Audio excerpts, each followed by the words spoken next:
একটি কথা সবাই স্মরণ রাখবেন, ভুলেও গরুকে যে জিনিসগুলো আপনি খাদ্যর সাথে দিবেন না।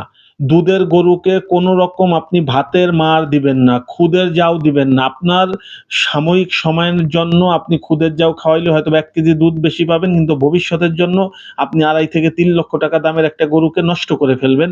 কারণ খুদের জাউ যখন দিবেন তখন এই গরুটার জরায়ুতে আপনার চর্বি তৈরি হবে এবং সিস্ট হবে। আপনার গরুটি হিটে আসবে না। গরুর শরীর স্বাস্থ্য ভালো থাকবে কিন্তু হিটে আসবে না। এবং আপনার এই ফ্যান খাওয়ালে পারা আপনার আপনার বাচ্চা ধারণ ক্ষমতা একদম লো পর্যায়ে চলে যায় এবং বাচ্চা ধারণ করে না। আর যে জিনিসগুলো দিবেন না, কোনো রকম পচা বাসি খাবার। আমার ঘরের ভিতরে পচা ভাত আছে, আমি গরুর সামনে নিয়ে দিয়ে দিলাম। আমার ঘরে মনে করেন যে আগের দিন রাত্রে ভাত পাকাইছি, পরের দিন পচা ফ্যান নিয়ে দিয়ে দিলাম যে গরু খাইয়ে ফেলাও।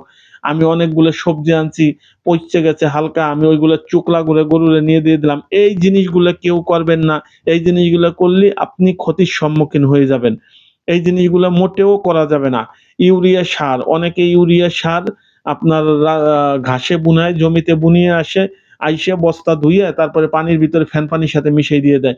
জিনিসগুলো ভুলেও করবেন না। এগুলো যদি করেন আপনি মারাত্মক আকারের ক্ষতিগ্রস্ত হবেন এবং দেখেন হঠাৎ করে ২ টা ৩ টা গরু পড়ে আপনার দাপাইয়ে মরে যায়। কারণ এইসব ভুলের কারণে। এই ভুলগুলা অবশ্যই থেকে আমরা সাবধান থাকবো এবং কোনো গরুকে, দুধের গরু হোক, ষাঁড় গরু হোক, যাই হোক, বাছুর হোক, কোনো গরুকে বাসি পচা খাবার দিব না।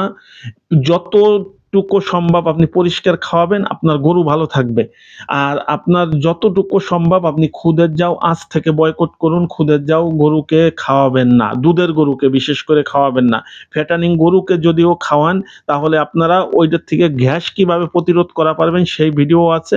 সেই জিনিসগুলো দেখে তারপরে খাওয়াবেন। আবার বেশি খাওয়াইলে ষাঁড় গরুরও পেট ফুলে অনেক সময় গরু মৃত্যুর দিকে ঢলে পড়ে। এই জিনিসগুলো আপনারা সবাই স্মরণ রাখবেন। ভালো থাকবেন সবাই।